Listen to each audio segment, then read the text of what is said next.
nerġgħu nagħtu rendikont ta' sitwazzjoni dwar il-COVID. Kien ħarsu naqra lejn it-testijiet li għamilna l-bieraħ, infatti għamilna 3075 tests il-bieraħ u minn dawn flimkien ma dawk li għamilna aħna flimkien ukoll ma dawk li saru fi sptarijiet privati, hemmhekk irriżultaw 76 cases li huma pożittivi. B'hekk issa allura it-total ta' każijiet li għandna li huma pożittivi huwa ta' 5942. Kellna wkoll numru ta' nies li fiequ li propju kellna 110 persuni li fiequ u allura issa it-total ta' recoveries huwa ta' 3990. Sfortunatament ukoll kellna iktar imwiet, totali ta' 61 persuna li miet sa minn bidu ta' din il-pandemija u it-total ta' każijiet li huma attivi huwa ta' 1891.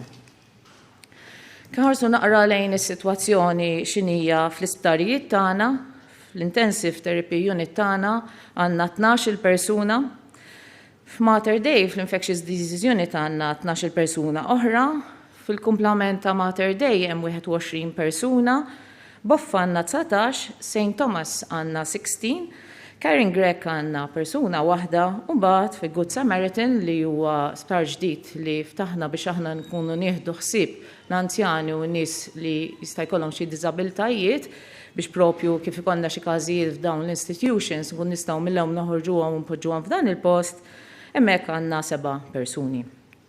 Tajb ngħidu wkoll li fir-rigward tal-persuni li għandna fl-ITU, għandna 2 persuni li għandhom inqas minn 55 sena, mbagħad għandna 5 oħra ta' etajiet bejn 60 u 69 sena u 5 persuni oħra bejn 70 u 79 sena. Palma qegħdin naraw kif kien mistenni wkoll it-total ta' każijiet li għandna tal-COVID hemmhekk issa baqa' tielaq il-fuq u aħna qegħdin inkomplu nsegwu wkoll ir-rata ta' kif tilajn dawn il-każijiet u bħalma qegħdin taraw jekk tħares lejn total ta' każijiet dejjem tara li aħna l-average tila l-fuq u qed ikollna ċertu peaks. Dejjem infakkarkom li meta tħares lejn in-numri tagħna jkunu numri li huma pjuttost ikunu żgħar minħabba li l-popolazzjoni tagħna hija żgħira, allura aħna dejjem nkunu qegħdin inħarsu propju dak li ngħidulu il-7-day moving average u bħalissa qegħdin 7-day moving average ta' 104 cases. Fid-djar tal-anzjani, hemmhekk qegħdin naraw li bħalma tiftakru kellna numru ta' djar tal-anzjani li kellhom każijiet però kellna dar propju li kien hemm numru kbir ta' anzjani, però hemmhekk bis-saħħa ta' miżuri li ttieħdu mill-ewwel hemmhekk ġiet kontrollata.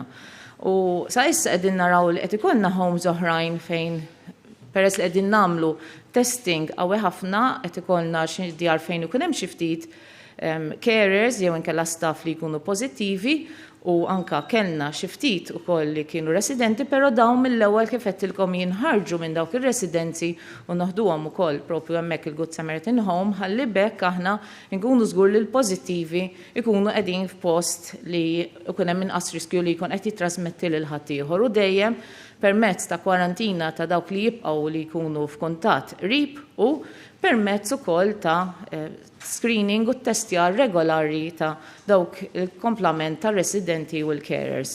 U dan huwa l-aħjar mod li aħna nkun nistgħu nevitaw li jerġa' jkollna dik sitwazzjoni li kellna f'dik id-djar tal-anzjani r-riżultat f'numru ta' nies li kienu pożittivi manka f'numru ta' nies ta' mwiet u dan għalina jista' jkun suċċess ta' kontroll li rridu nitalmu minnu u li nkunu żgur li kull każijiet naqbduhom kmieni ħafna u bekk aħna nkunu nistgħu nevitaw firxa f'dawn il-postijiet fejn huwa iktar ta' riskju. Il-situazzjoni ta' minn fejn ġejjin il-clusters f'dawk il-gruppi li jkunu relatati ma' xulxin għadha simili ħafna ta' kif kellna dawn l-aħħar ġimgħat fejn il-maġġor parti tal-każijiet għadhom għaddejjin minn ġadjarijiet fejn ikollok relazzjoni bejn persuni u oħra ta' nies anke li jgħixu fl-istess dar fejn ikollok persuna li jkun pożittiv u mbagħad ikun qed jgħaddija lil ħadd ieħor. Sakemm ikollok persuni li jibdew bis-sintomi u kien għadek ma tafx, hemmhekk aħna importanti li anke f'dak il-perjodu jittieħdu l-meżuri meħtieġ anke fid-djar li l-persuni jkunu pożittivi mill-ewwel ikunu qegħdin iċemplu lilna biex aħna nagħmlulkom it-test u anke sakemm joħroġ ir-riżultat u anke wara jekk ngħidulkom li intom tistgħu tibqgħu id-dar importanti li kemm tistgħu tevitaw kuntatt mal-kumplament tal-familja. Għaliex bħalma qegħdin taraw ħafna mill-każijiet li qiegħed ikollna qegħdin ikunu trasmissjoni fid-dar tal-familja stess. U għad qiegħed ikollna fuq il-postijiet tax-xogħol. Fuq il-postijiet tax-xogħol qed ikollna clusters u allura hemmhekk inkomplu nħeġġu biex il-postijiet tax-xogħol anke jħarsu lejn l-standards li aħna għamilna li qegħdin fuq il-website tagħna bil-linji gwida ta' x'għandhom jieħdu bħala miżuri fuq il-post tax-xogħol. Fosthom id-distanza jekk inti għandek uffiċċju d-distanza bejn desk u ieħor, in-numru ta' nies li jistgħu jkunu f'kamra waħda f'uffiċċju wieħed u l-użu tal-maskri. Nerġgħu nibqgħu nagħmlu enfasi fuq l-użu tal-maskri għaliex bl-użu tal-maskri nistgħu nevitaw ħafna trasmissjoni minn persuna l-oħra anke fuq il-post tax-xogħol, imma anke fejn ikun hemm każijiet li jkunu pożittivi wkoll tista' tevita kwarantina. Aħna jkollna ħafna nies li jċemplulna jgħidu nisma' naf persuna li kien pożittiv fuq dak l-uffiċċju u naf nies li kienu fl-istess uffiċċju miegħu u dawn xorta qegħdin joħorġu barra li forsi jmorru għamlu test u xorta baqgħu ħarġu barra. Infakkarkom li aħna nikklassifikaw il-każijiet skont l-evidenza dawk li jkunu close contact u dawk huma nies li jridu joqogħdu f'kwarantina, però l-oħrajn li huma jkunu qegħdin il-bot minn persuna ma jkunux qattaw ħin twil flimkien u jkunu libsin il-maskra, hemm minnhom dawk li jkunu low risk contacts ma jkollhomx bżonn ikunu kwarantina. Allura l-fatt li nieħdu il-miżuri meħtieġa hemmhekk ħatkun ta' benefiċċju għal kulħadd. Qatt qiegħed ikollna social gatherings ukoll, numru ta' clusters minn nies li għadhom jiltaqgħu ma' xulxin, però bil-mod il-mod dawn qegħdin ukoll jonqsu. Każijiet importati ukoll qiegħed ikollna fosthom infakkarkom li aħna naqbdu każijiet li jkunu propju kif waslu Malta eżatt permezz tat-testing li għandna fl-airport u anka qed ikollna ftit każijiet minn postijiet ta' divertiment li jkunu relatati ma' xulxin. Ovvja li la darba jkunu qegħdin jiżdiedu l-każijiet qegħdin ukoll jiżdiedu n-numru ta' każijiet attivi u allura dan huwa importanti għaliex hemmhekk ikunu numru ta' nies li jkunu qegħdin f'iżolazzjoni fejn inti jkollok protezzjoni mill-kumplament tal-popolazzjoni, però huma nies li aħna rridu nieħdu ħsiebhom il-kura tagħhom. Kien ħarsu x'qed jiġri f'Għawdex mill-każijiet attivi li għandna 61 persuna li għandu l-lokalità tiegħu Għawdex. Anka jekk aħna nħarsu naqra lejn ix-xenarju li għandna meta tħares lejn il-każijiet li aħna kellna bħala etajiet taraw li l-maġġor parti tal-każijiet kienu ta' età bejn 25 u 34 sena u mbagħad kellna wkoll numru ta' każijiet li kienu bejn 35 u 44 sena. Għandna wkoll nies li huma ta' età avvanzata para l-maġġor parti tal-każijiet huma f'din l-età. U anke jekk tqabbel l-etajiet ma' x'kien qed jiġri qabel ukoll qegħdin naraw ukoll li meta tħares lejn is-sitwazzjoni hija li ż-żieda qiegħda tkun ukoll f'dawn l-etajiet li kienu pjuttost iżgħar. U allura l-average age ta' nies li qegħdin ikunu affettwati propri f'din l-aħħar ġimgħa huwa ta' 39 years. Mortalità sfortuna ħafna meta tħares lejn il-mortalità bħal qegħdin naraw li kellna dak il-piko li ta' mortalità u issa wkoll dal-aħħar ġimagħtejn ukoll kellna numru ta' nies li ħallewna. Infatti jekk tħarsu wkoll meta tibda tħares lejn il-peaks ta' każijiet li kellek fil-komunità ġeneralment din tkun qiegħda tiġi affettwata mbagħad ftit ġimgħat wara b'numru wkoll ta' każijiet li jmutu. U jekk inħarsu lejn l-etajiet il-maġġor parti tal-każijiet ukoll ikunu iktar fetajiet li huma avvanzati. Din l-aħħar ġimgħa nhar il-ġimgħa kellna 12 każ li mietu, kellna 3 persuni ta' età bejn 60 u 69 sena, kellna 4 każijiet oħra bejn 70 u 79 sena u kellna 4 każijiet oħra bejn 80 u 89 sena u persuna oħra li miet bejn età ta' 90 u iktar fuq minn 90 sena. Rajna wkoll x'qegħdin nagħmlu bħala testijiet li bħalma qegħdin taraw anke ħafna drabi issa qegħdin naqbżu 3000 każ ta' testijiet li qegħdin nagħmlu aħna biex inkomplu nsaħħu din l-istrateġija li kienet mill-bidunet fejn aħna rridu insibuhom il-każijiet. iżjed aħjar ikollna każijiet li nafu bihom milli ikollna każijiet li qegħdin hemm barra fil-komunità u ma nafux bihom. U għalhekk li aħna rajna kif inżidu l-kapaċità tagħna ta' l-isptar tal-gvern ukoll f'Mater Dei fejn qegħdin nagħmlu numru kbir ta' PCR tests. Ukoll għandna sptarijiet privat, għandna laboratorji privati wkoll li qegħdin jagħmlu tests ukoll li dawk ikunu liċenzjati biex jagħmlu l-PCR tests. U ukoll issa propju minn din il-ġimgħa waslu wkoll dawk ir-rapid tests fejn infakkarkom ir-rapid test huwa test fejn issir nasopharyngeal swab l-istess simili eżatti bħalma nagħmlu għal dawk it-testijiet konna li qegħdin nagħmlu, però flok li s-swab tmur tinħadem fil-laboratorju tkun qiegħda tinħadem propju fuq il-post.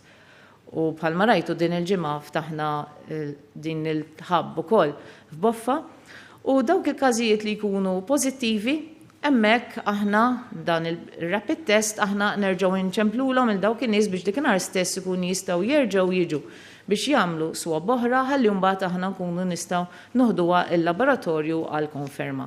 Sakemm tkunu qegħdin tistennew ukoll ir-riżultat tat-tieni test importantissimu li hemmhekk in-nies jiżolaw ruħhom u anke l-kumplament tal-familja jiżolaw ruħhom għaliex meta inti għandek rapid test li huwa pożittiv hemm ċans li inti ħatkun ikkonfermat bħala pożittiv.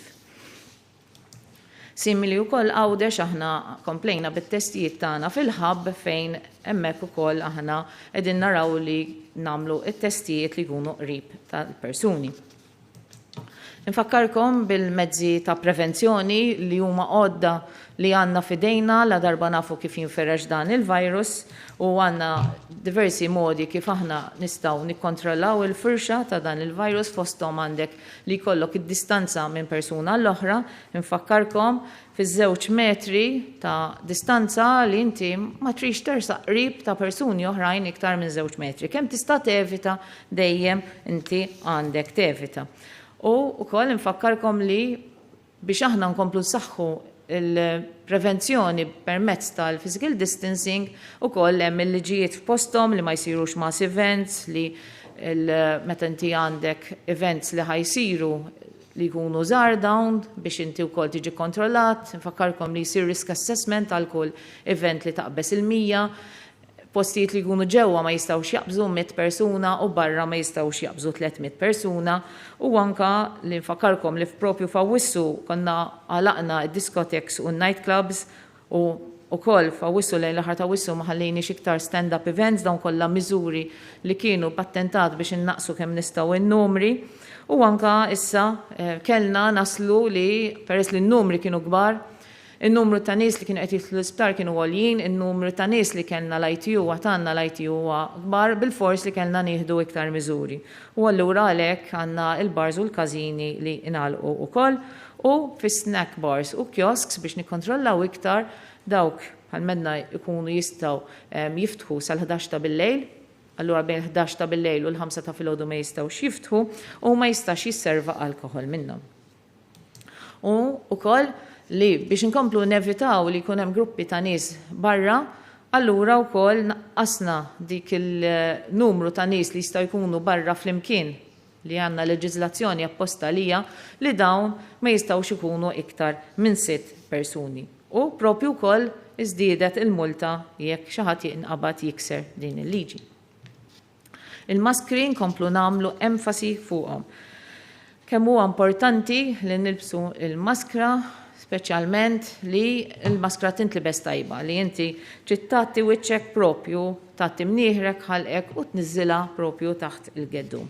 Huwa importantissimu dan li anka meta inti ħatneħħi l-maskra mbagħad din taqbad u tarmija fil-dasbin u mhux importanti li narmuha barra.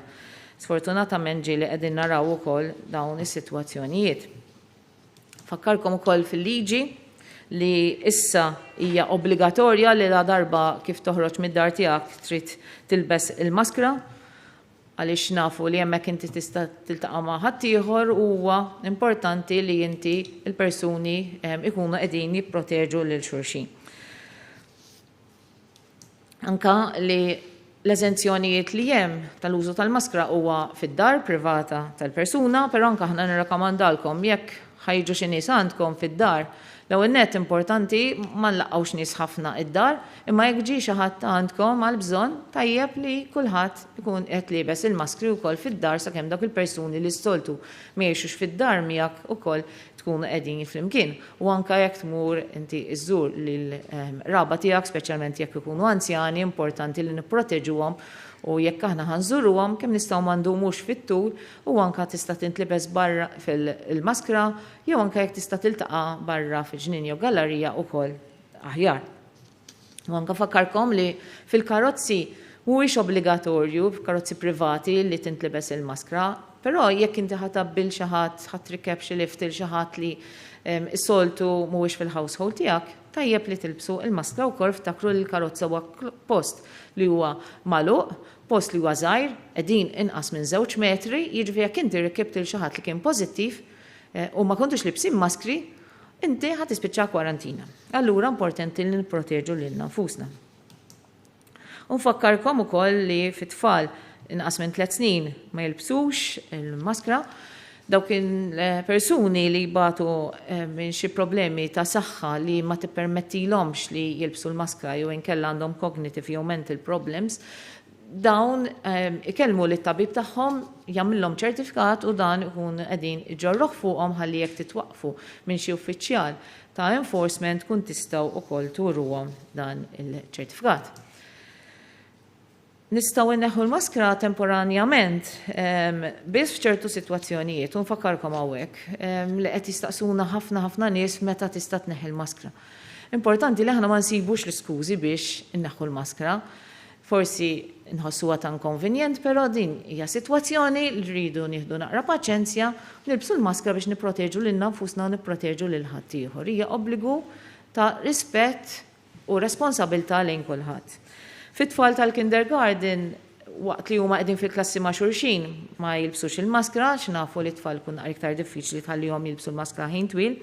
High intensity physical activity kellna ħafna mistoqsijiet x'inhuwa high intensity physical activity u anke aħna ħanoħorġu lista ta' x'inhuwa dan high intensity physical activity, però aħna żgur li aħna favur l-attività fiżika, aħna hekk irridu s-saħħa aħjar ta' kulħadd. Però rridu nifhmu wkoll li jekk inti qed timxi, hemmhekk xorta inti tista' tagħmel attività fiżika u xorta tilbes il-maskra biex inti tipproteġi l-ħadd ieħor.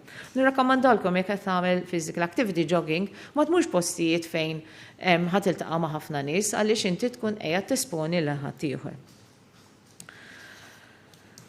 Ukoll hemm sitwazzjonijiet oħra fejn tista' tneħħi l-maskra for identification, fejn inti qed tirċievi xi trattament jew tieħu xi mediċini jew inkella waqt li inti qiegħed tiekol.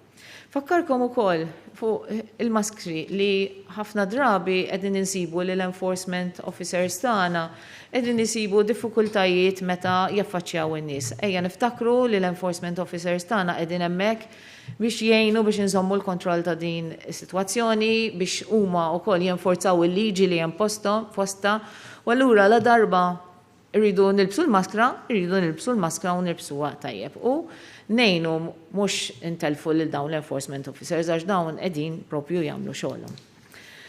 Hand hygiene, niftakru kemm huwa importanti li natfu jdejna u li nżommu sanitizer fuqna, ħalli aħna x'in morna postijiet dejjem nużaw dan is-sanitizer, fakkarkom f'affarijiet meta tmissu affarijiet fejn jintmessu minn ħafna affarijiet nies oħrajn. Speċjalment, pereżempju, jekk inti tmur tiġbed il-flus mill-ATM. Importanti li kif inti ġbit il-flus mill-ewwel għamilt is-sanitizer għaliex dak huwa post fejn ħajintmess minn ħafna affarijiet u inti ma tafx min kien mar qablek. Ukoll jekk inti ħadd xi affarijiet minn xi vending machine dawn huma kollha postijiet fejn affarijiet li inti jekk tmisshom ħajkunu nmessu minn ħafna nies allura importanti li nieħdu iktar kawtela minn hekk ukoll. Barra l-kontrolli li għandna biex nikkontrollaw ġewwa nfakkarkom ukoll li aħna bqajna għaddejjin ukoll b'dik il-liġi li dawk il-pajjiżi fejn għandhom rati għoljin ta' pożittività, hemmhekk dawk aħna huma listed bil-liġi bħala Amber Countries li hija propju din il-lista li għandna hawnhekk li huma numru sostanzjali wkoll ta' pajjiżi fejn in-nies li ġejjin minn dawn il-postijiet qegħdin jintalbu jġibu test magħhom minn ma jġibx test randomly ikun hemm ukoll it-testjar fl-ajruport. U propju din il-ġimgħa għamilna 205 tests, random test, u minn dawn sibna 6 li huma pożittivi. Fakkarkom li jekk tiżviluppaw is-sintomi, importanti li toqgħodu d-dar iċemplu l-helpline u wkoll hemmhekk ikun jistgħu jiġu irranġat swab test ukoll. Ukoll aħna meta ikollna nies li ħajġu l-isptar biex nagħmluhom elective operation, jiġifieri dak l-operazzjoni li jkunu ppjanati, aħna ukoll biex nipproteġu l-isptar tagħna u nipproteġu ukoll il-kumplament tal-pazjenti aħna nagħmlulkom test. Dan isir ftit qabel ħalli ikun ħareġ ir-riżultat u minn hawn nixtieq nappellalkom. La darba inti tkun qiegħed tipprepara biex inti ħajkollok l-operazzjoni ġerment isirlek it-test 72 sija qabel biex joħroġ ir-riżultat, nappellalkom biex tieħdu ħsieb li intom ma tkunux qegħdin tmorru postijiet fejn jista' jkun ta' riskju f'dan il-perjodu. Żommu l-bubble li għandkom tax-xogħol tagħkom u l-bubble li għandkom tad-dar tagħkom, speċjalment f'dan il-perjodu minn mintu inti għamilt it-test, għamilt l-iswab, sakemm inti ġejt biex tagħmel l-operazzjoni. Ħalli bekk ma tkunux qegħdin tesponu lilkom infuskom iktar għal riskju. Dan huwa importanti ħafna. Fakkarkom biex niddownloadjaw dak li min għadu ma downloadjax l-app. Din hija importanti ħafna. Hija importanti ħafna iktar issa li għandna numru sostanzjali ta' persuni li qed jiġu pożittiv, li għandna trasmissjoni fil-komunità. Għaliex inti jekk tiġi f'kuntatt ma' persuna li kien pożittiv u forsi dak il-persuna pożittiv ma kienx jaf li inti kuntatt miegħu, permezz ta' din l-app inti tista' tirċievi notifika li stajt kuntatt ma' xi ħadd u allura inti tagħmel it-test u tkun taf fiex inti wkoll. Ġifieri ngħidu li kellna 80,422 downloads minn meta propju l-launchjajna din-l-app u dak ifisser 16.6% tal-popolazzjoni tagħna li huma ta' digital age. U kellna 180 persuni pożittivi li propju daħlu l-kod u allura hemmhekk telqu numru ta' messaġġi u alerts lin-nies oħrajn li kienu f'kuntatt magħhom. Fakkarkom, din l-app hija kompletament privata, ħadd ma ħajkun jaf minn inti li inti kont pożittiv u li inti daħħalt il-kod u allura mbagħad ħadd ieħor irċieva din in-notifika. Hija importanti li din kompli ssaħħaħ il-contact tracing li għandna. Nirringrazzjakom tal-attenzjoni. I'd like to welcome everyone to this medical bulletin. We have continued with our strategy of intensive testing. In fact, we are increasing our tests now over 3,000. Yesterday, we have done 3,075 tests, and out of this, 76 persons are positive. So the total swabs we have done till now is 332,621. We also had recoveries, 110 recoveries, so the total number of recoveries is 3,990. And unfortunately, till now, we have had 61 deaths. Over the past week, we have had 12 further deaths.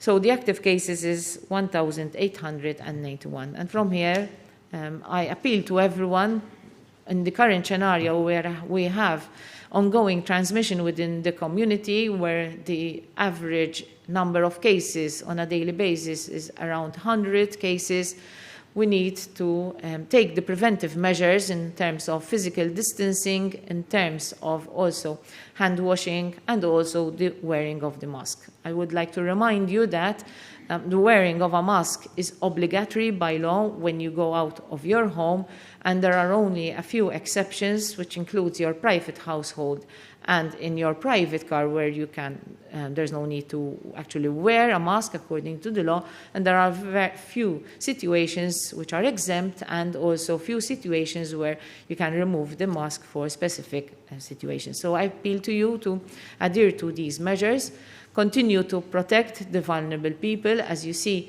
the number of people who are being admitted to hospital vary in age. Some of them are a younger age, and the deaths we are seeing are also varying in age. So we need to protect ourselves and protect each other. Thank you. Naddu għal-mistoqsijiet. Wara f'snar tajjeb Prof. Skawċi. Ġiex mistoqsijiet jekk jogħġbok.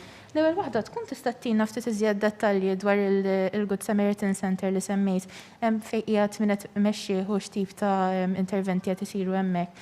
It-tieni mistoqsija, illum l-ewwel darba mit-2 Ottubru li kien hemm iżjed nies rekoverati milli każijiet ġodda. Taħseb li dan għandu x'jaqsam mal-miżuri li daħħalna pereżempju l-biss tal-maskla u hekk li għal xiex. Grazzi. Mela, fuq il-Good Samaritan tiftakru meta aħna kellna dak in-numru ta' anzjani li kienu f'dar, aħna rajna li jkun tajjeb li jsir investiment propju biex dawk in-nies li jkunu qegħdin f'residenzi jew inkella anke f'institutions anke ta' diżabilità. Hemmhekk huwa tajjeb li kif ikollok każ tkun tista' tieħdu post. U allura hemmhekk sar outsourcing li qed jitmexxa għal dan il-Good Samaritan li qed jitmexxa wkoll minn entità privata li propju simili bħal St. Thomas li għandna wkoll ikun ukoll qed jipprovdi dan il-kura għal dawn il-pazjenti. Infakkarkom però li jekk ikunu pazjenti li għandhom bżonn kura ta' sptar, dawn dejjem xorta jiddaħlu Mater Dei, tajjeb mhux jiddaħlu hawnhekk. Ukoll qegħdin naraw li llum anke kellna xi ġranet fejn bħal tajjeb inti kellna inqas każijiet minn drabi oħra. Bħalma semmejna minn meta daħħalna l-miżuri rajna li kien hemm differenzi wkoll fin-numri li konna qegħdin naraw. U ma l-miżuri kollha f'daqqa li jkunu qegħdin jagħmlu l-impatt. Però figura bħal tal-lum li huwa beħt ieħor 70 ma tistax tgħid li aħna nistgħu ngħidu li aħna niżlin l-isfel għalissa. Għadu kmieni wisq biex nistgħu nkunu qegħdin niddikjaraw dik is-sitwazzjoni għaliex in-numri ivarjaw ħafna. Jiġifieri rridu nkunu qegħdin moħħnem, rridu nkomplu nżommu ma' dawk il-miżuri għaliex jekk tħares anka nitalmu x'qed jiġri barra minn Malta, in-numri baqgħu tilajn il fuq. U allura aħna rridu nkunu kawteli ħafna għaliex nafu li sitwazzjoni bħal m'għandhom barra huwa faċli ħafna li tkun ukoll hawn Malta. Allura nappellalkom biex inkomplu nieħdu ħsieb u ma naqtawx il-ġudizzju mill-ewwel li jisma' issa li niżlin l-isfel nistgħu nirrilaxxaw il-miżuri. Importanti noqogħdu attenti. Prof. Skawċi, huwa minnu li surgical masks huma iktar effettivi minn dawk li forsi huma magħmulin mid-drap jew maskli oħrajn u hemm xi supplementi ta' vitamini eċetera li jistgħu jittieħdu sabiex wieħed ikompli saħħaħ l-immunità naturali tiegħu u jkun jista' anke jiġġieled il-COVID iktar faċilment jekk din taqbdu?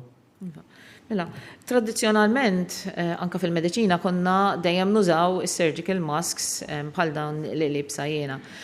Mill-rakkomandazzjonijiet tal-Għaqda Dinjija tas-Saħħa qed tgħid li nistgħu nilbsu jew is-surgical mask, anke l-cloth masks jistgħu jintlibsu wkoll, però importanti li l-cloth masks ikunu cloth masks li jkunu 3 layers u anke skont ma huma indikati mill-Għaqda Dinjija tas-Saħħa. L-iktar ħaġa importanti nista' ngħid fuq il-maskri hija li jridu jintlibsu sew għaliex inkella jekk inti ma tilbishomx sew jew inkella li inti ma tneħħihomx sew ukoll ikunu qegħdin jikkaġunaw l-ħsara. Allura l-appelli huwa li ejja nilbsu l-maskri, il-cloth mask jew inkella surgical mask. Importanti li nilbsuhom sew u li importanti wkoll li aħna nagħmlu disposal tagħhom li huwa tajjeb. Fuq vitamini bħal kwarinkwa mart infettiv ieħor, importanti li aħna nkunu kemm jista' jkun b'saħħitna biex aħna jekk niltaqgħu ma' dawn il-viruses li bħalissa mhux il-COVID biss, hemm diversi viruses oħrajn u anke jibdew ukoll każijiet tal-influenza. U għalhekk huwa importanti li aħna ikollna nkunu b'saħħitna biex nkun nistgħu niġġieldu kontra dawn il-viruses. Jiġifieri iżjed ma aħna nżommu ruħna b'saħħitna, iżjed ma aħna niklu ikel tajjeb. Iktar aħna nkun nistgħu niġġieldu dan il-viruses. Hemm ukoll xi studji li qed jgħidu li speċifikament anke l-vitamin D qiegħda tissemma wkoll li propju tista' tgħin biex tkompli tibnilek l-immunità. U allura wkoll dawn ix-xjenza qegħdin ikomplu jsiru iktar investigazzjonijiet fuqha. L-iktar appell tajjeb huwa li l-aħjar huwa li nkun nistgħu nieklu dieta bilanċjata u dieta tajba kemm biex inżommu ruħna b'saħħitna u wkoll biex inkun nistgħu nibnu l-immunità. Thank you, Professor Gauci. If I may, 3 questions. Regarding clusters, you mentioned there's the workplace and household, but how many cases are confirmed in relation to schools, including school transport? What is the age of the youngest person who is positive? And last question, Italy is anticipating that the number of virus cases will continue to rise in the next 2 months and will reach quite a high peak around Christmas time. Will it be the same for Malta? And given that the festive season, a lot of people like to meet and gather together and start preparing for events, what are your recommendations when it comes to family gatherings and social events during this time? Thank you. Grazzi, mistoqsijiet importanti ħafna. Aħna issa ilna li nfetħu l-iskejjel u propju fl-iskejjel nfakkarkom li konna ħriġna wkoll l-linji gwida ta' mitigazzjoni biex innaqsu iktar ir-riskju li jkun hemm każijiet. Kellna diversi każijiet ta' każijiet pożittivi fi staff li jkunu propju fl-iskejjel għaliex l-iskola hija workplace ukoll. Infatti dawk il-każijiet li jkollna tal-workplace minnhom hemm ukoll każijiet ta' staff li huma wkoll fl-iskejjel. Kellna wkoll sitwazzjonijiet fejn kien hemm clusters li huma relatati ma' skejjel bejn l-istaff infushom. Kellna wkoll vera ftit clusters child care centers fejn kien hemm trasmissjoni bejn it-tfal li kienu limitati ħafna, però sa issa fil-iskejjel primarji u sekondarji ma kenniex trasmissjoni bejn it-tfal. Li qed issemmi fuq l-inqas każ li huwa pożittiv, bażikament aħna kellna wkoll tarbija żgħira matul dan l-aħħar ġranet fejn kienet tarbija żgħira li nstab il-kundizzjonija tagħha tajba wkoll. U anka semmejt ukoll skudawni.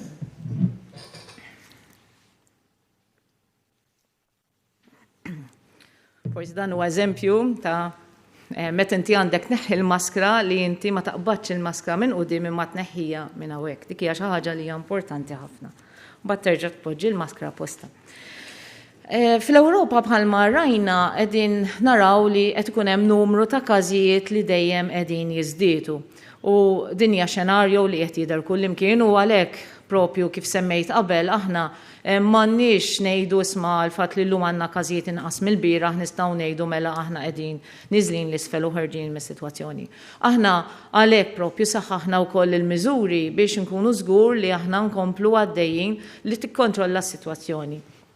Għax anka jekk tħares lejn modeling anka li jagħmlu l-CDC x-xenarju huwa li probabbilment in-numru ta' każijiet jibqgħu tilajn lura u allura rridu nkunu preparati imma kompli tagħmel il-mezzi ta' prevenzjoni. Fuq il-miliet u anka issa wkoll hemm Halloween. Ġifier aħna wkoll fuq il-mezzi ta' social media tagħna wkoll ħriġna wkoll kemm huwa importanti li aħna nevitaw dawk il-congregations ta' nies flimkien. Halloween tradizzjonalment dawk it-tfal kienu qegħdin imorru jduru id-djar. Dik ma nistgħux nkun ikollna din is-sena infatti aħna wkoll ħriġna pariri kif nistgħu it-tfal u l-kbar min irid jiċċelebra Halloween ikun jista' jiċċelebra wkoll, però ma jistax ikollna l-parties flimkien, ma jistax ikollna li nies imorru jqogħdu jħabbtu l-bibien ta' ħaddieħor u jiltaqgħu ma' nies oħrajn għax hemmhekk inti tkun qed tisponi l-ħaddieħor għar-riskju. U kif semmejt tajjeb inti wkoll issa ħafna nies bdew jippreparaw għal-miliet. Importanti li dal-miliet ħajkun miliet li ħajkun differenti minn ta' snin qabel. Dak huwa kif ukoll qegħdin jippreparaw skont il-modeling li qed isir minn barra minn Malta. U allura aħna rridu nkunu noqogħdu attenti li ma nkunux qegħdin nagħmlu dawk il-kliet antidjar ta' xulxin speċjalment fejn inti tkun qed tagħmel u tisponi lin-nies li huma vulnerabbli. Għaliex min nistgħux aħna naffordjaw li jekk ikollok rata ta' trasmissjoni qawwija fil-komunità, il-probabilità jekk ħajltaqgħu grupp flimkien u mhux ħbieb u mhux tal-familja, iċ-chances li jkun hemm xi ħadd li huwa pożittiv li għadu ma jafx qiegħed hemmhekk. U allura rridu naraw kif nistgħu nippjanaw li jkollna miliet li nistgħu ingawduh, però miliet li ma nkunux qegħdin impoġġu l-ħaddieħor f'riskju. Bonġo, ir-restrizzjonijiet li daħlu din il-ġimgħa ħajkunu hemm qisu għal perjodu ta' xahar u wara ħatamlu evaluation u bat tiddeċidu jekk ħażommu l-miżuri jew jekk se tneħħuhom. At that point, għandkom xi target f'moħħkom għal kemm għandu jinżel l-infection rate u mistoqsija oħra, x'inhi l-evalwazzjoni tiegħek personali fuq is-sitwazzjoni tal-virus fl-iskejjel? Mela, aħna bħalma kontu qegħdin taraw sa mill-bidunet konna dejjem insegwu x'qed jiġri fejn qed ikunu l-iktar każijiet fejn qed ikun hemm iktar riskju u l-miżuri li nrakkomandaw aħna dejjem ikunu targeted ta' kif l-aħjar inti jista' jkollok l-iktar impatt fuq il-każijiet li qiegħed ikollok. U propju għalhekk aħna rajna li kellna nieħdu il-miżuri fuq il-bars u l-każini. Għalissa għamilnihom għal xar, ħalli aħna matul dan ix-xar nkunu qed innavalwaw x'ikun qed jiġri. Ma tistax tgħid eżatt irrid in-numru jonqos sa tant ammont kuljum għaliex bħalma konna qegħdin naraw in-numri varjaw ħafna u anke jiddependi wkoll min ikunu n-nies li qegħdin jiġu affettwati, x'impatt qed ikollu dan il-virus fejn qiegħed jinfirex u anke xi tkun is-sitwazzjoni fl-isptarijiet tagħna. Dawn huma kollha punti li aħna nevalwaw ħalli inti tara kif inti l-aħjar tista' tnaqqas dejjem il-każijiet li jkollok u dejjem tnaqqas l-impatt ta' din il-pandemija. Fuq l-iskejjel bħalma qed kellna issa ġimgħat sħaħ fejn l-iskejjel kienu miftuħin u bħalma qegħdin naraw l-impatt mhuwiex daqshekk fejn ma kellniex dawk it-trasmissjonijiet qawwijiet fl-iskejjel bejn it-tfal ma' xulxin. Li huwa importanti huwa li l-iskejjel għamlu l-almu tagħhom biex huma jkunu jistgħu jipprovdu l-environment kemm jista' jkun li jkun safe. Però jiddependi ħafna min-nies, jiddependi l-ewwel nett. Mhux biss l-ambjent, imma il-persuni n-nies li jaħdmu fl-iskejjel, l-istaff kollu. Kollha kemm huma li huma wkoll jieħdu l-miżuri ta' protezzjoni u li jekk xi ħadd minnhom ikun iħossu beda ma jiflaħx importanti ma jmurx għax-xogħol. It-tfal ukoll mill-hawn appella lill-ġenituri. Hija responsabilità tagħkom li aħna nkomplu nżommu s-sitwazzjoni fl-iskejjel taħt kontroll. Jekk it-tfal tħosshom ma jifilħux illum it-tfal tkun tafhom, jekk tarhom li huma differenti mis-soltu, tippruvalhom tad-deni u anke jekk tarhom ma jifilħux tibatuhomx l-iskola. Għaliex mit-tifel tiegħek li hu ma jiflaħx jekk battu llum ħadd tispiċċa tmarrat it-tfal l-oħra tal-klassi kollha, speċjalment fiż-żgħar. Iż-żgħar net li dawn fil-klassi ma jilbsux maskla bħal medna qabel, it-tfal jilagħbu qrib ħafna ta' xulxin, allura hekk nerġa' nappella għar-responsabilità tal-ġenituri. It-tfal jekk huma ma jifilħux posthom huwa id-dar. Hi, profs. Kemm saru jekk jogħġbok rapid tests u jekk hux se jinkludu daw rapid testing għal passiġġieri tal-cruise liners u Virtu Ferries? U kellna ħafna talba minn ommijiet li se jweldu. Jekk jistax isir rapid testing fuqhom flok ma jdumu jistennew is-swab test normali. Issa, u dwar nisa tqal ukoll kellna talba minn diversi ommijiet tqal li qed jgħidulna u se jiġu dikjarati vulnerabbli. Ħafna minnhom dawn jaħdmu qed jinkwetaw minħabba l-vulnerabilità tagħhom jekk hux se jiġu dikjarati vulnerabbli jew li issa l-każijiet vera żdiedu. U l-aħħar mistoqsija tirrigwarda ċimiterji bħalissa peress li huma jiem ta' Novembru fejn wieħed imur iżur il-ċimiterju biex juri rispett lejn il-qraba li tilef. Ħajkun hemm xi tip ta' limitu forsi biex ma jkunx hemm ħsara u vera meta jmut xi ħadd bil-COVID il-qabar idum biex jinfetaħ 10 snin, nirringrazzjak. Grazzi Marija. Fuq il-rapid tests, bħalma rajtu, aħna propju minn dil-ġimgħa minn nhar l-erba bdejna bil-rapid tests boffa, ġifieri hemmhekk diġà bdejna bil-provi tagħna propju f'Boffa u bdejna nipprovdu wkoll dawn ir-rapid tests u diġà sibna nies li kienu pożittivi permezz tal-rapid tests u irrepetejna dak it-test tajjeb li jkun pożittiv bil-PCR qegħdin nistennew riżultati ta' dak it-test ukoll. Ġifieri hemmhekk għaddejjin. Aħna wkoll qegħdin naraw kif nistgħu nespandu dawn ir-rapid tests għal postijiet oħra. Fatti diġà qegħdin nagħmlu l-pjanijiet tagħna biex aħna nkun nistgħu neqilbu minn dak li qegħdin nagħmlu bħala PCR fl-ajruport tagħna u wkoll neqilbu għal rapid testing hemmhekk ħalli aħna permezz ta' rapid testing l-ewwel nett inħaffu iktar il-proċess ta' kemm il-persuna jdum jistenna meta jasal minn Amber Country, imma anke ikollna faċilità li nkun nistgħu nagħmlu iktar tests. Semmejt l-Virtu Ferries li dawn għandek nies li ġejjin propju minn Sqallija. Sa issa l-Italja u Sqallija għadha mhijiex fl-Amber Countries, ġifi għalhekk aħna ma daħalniex it-testing hemmhekk, u semmejt ukoll il-cruise liners. Il-cruise liners ukoll għandhom il-faċilitajiet tagħhom ukoll fuq il-vapur bħala parti mill-protokoll tagħhom fejn huma jkunu qegħdin ukoll jagħmlu testijiet ukoll fuq il-passiġġieri, ġifi hemmhekk diġà għandek il-kontrolli li għaddejjin ukoll fuq il-cruise liners. Semmejt ukoll grupp importanti ħafna ta' nies li huma nisa pregnant li dawn li l-hom il-partner tagħhom aħna konna qegħdin nitolbuhom simili bħalma semmejt ukoll qabel għal dawk nies li ħajjidħlu l-isptar biex jagħmlu operazzjoni li huma wkoll ikunu jistgħu wkoll jagħmlu t-testijiet. U qegħdin naraw kif nistgħu wkoll aħna nespandu dawn ir-rapid tests propju għal dawn il-grupp ta' nies ukoll.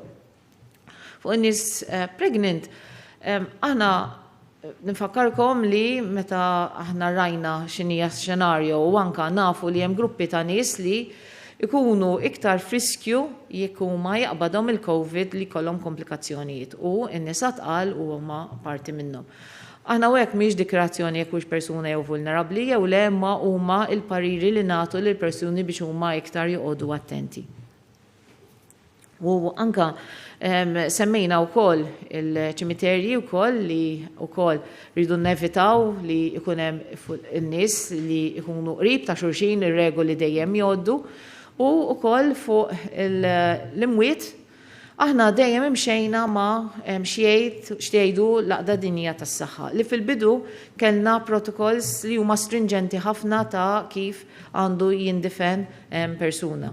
Però anka dal-aħħar ħarġu linji gwida li huma differenti mill-WHO fejn anka aħna permettejna li anka jista' isir propju il-qudiesa wkoll tal-funeral fil-Knisja għal dawk il-relatives li jixtiequ.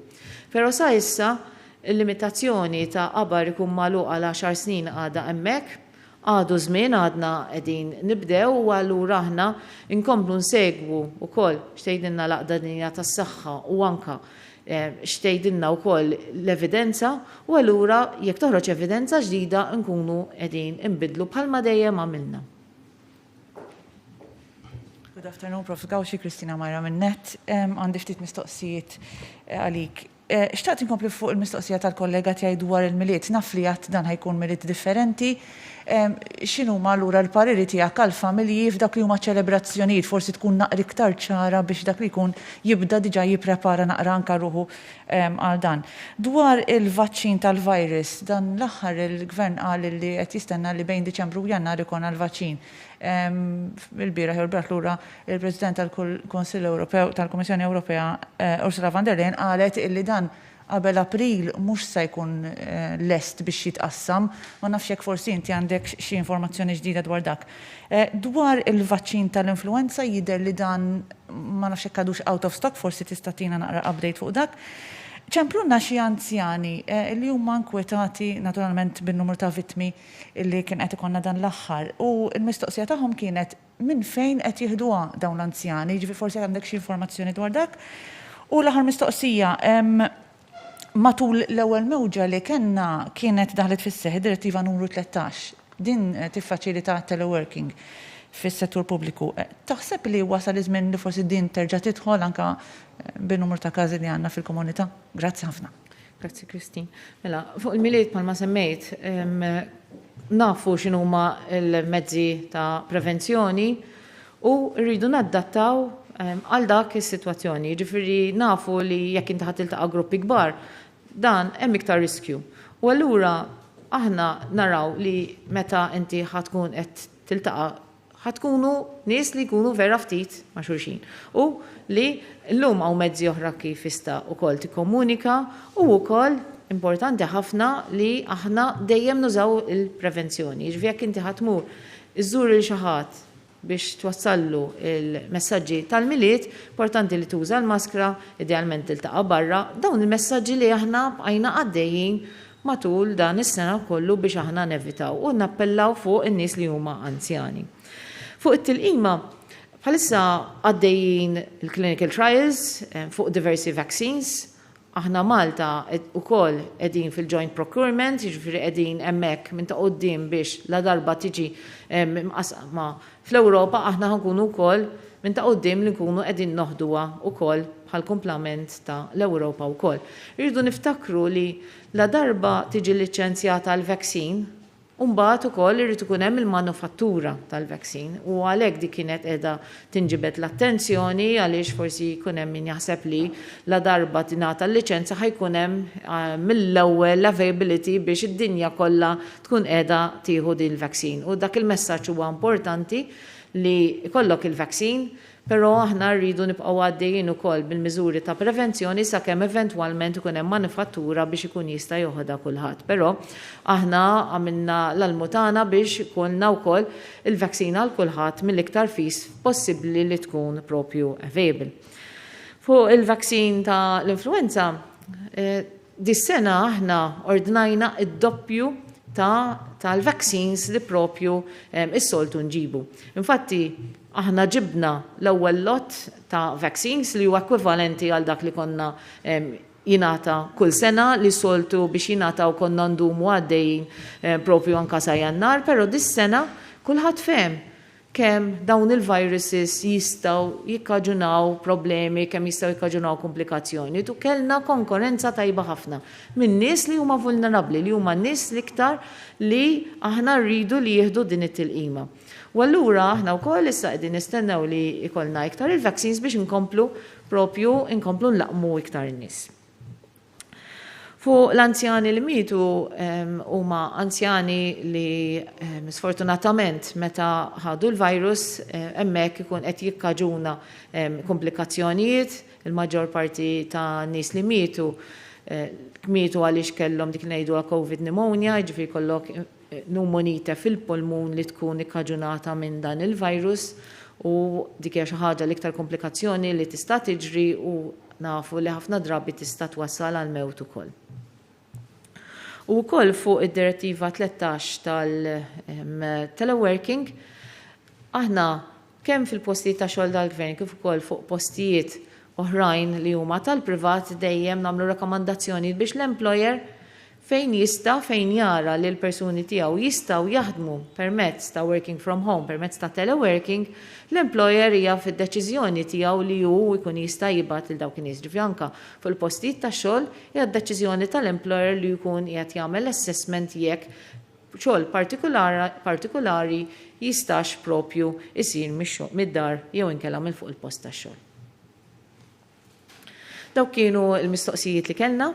Nixtieq nirringrazzja għal kulħadd tal-mistoqsijiet tagħkom u wkoll tal-pubbliku, nappellalkom li bħalma dejjem għamilna ejja nkomplu nsegwu dawn il-miżuri li għandna fil-post, nżommu responsabilità lejn xulxin għaliex la darba jiena qiegħda nsegwi il-miżuri qiegħda nkun responsabbli biex nipproteġi lilek. U nappellalkom biex in-nies tal-enforcement tirrispettawhom, dawn qegħdin jagħmlu xogħolhom, qegħdin jaraw li jkunu qegħdin jipproteġu lilek minn forsi persuni oħrajn li ma jkunux qegħdin isegwu dawn il-miżuri. Grazzi u stay safe.